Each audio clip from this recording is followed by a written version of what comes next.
Let us pray. Father, in the name of Jesus, let your word becomes a rhema in their heart that they will meditate your word, O God. Touch them. In Jesus' name we pray.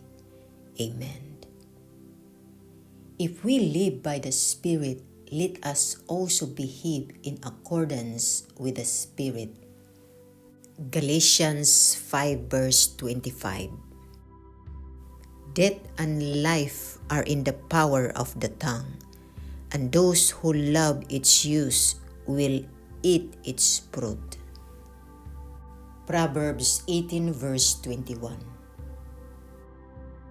For I am sure of this very thing, that the one who began a good work in you will perfect it until the day of Christ Jesus.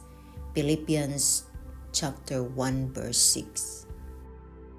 Delight thyself also in the Lord, and he shall give thee the desires of thine heart.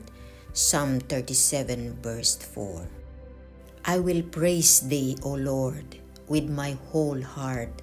I will shew forth all thy marvelous works. Psalm 9 verse 1.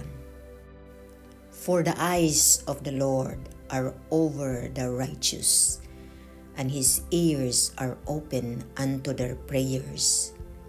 But the face of the Lord is against them that do evil. 1 Peter chapter 3 verse 12.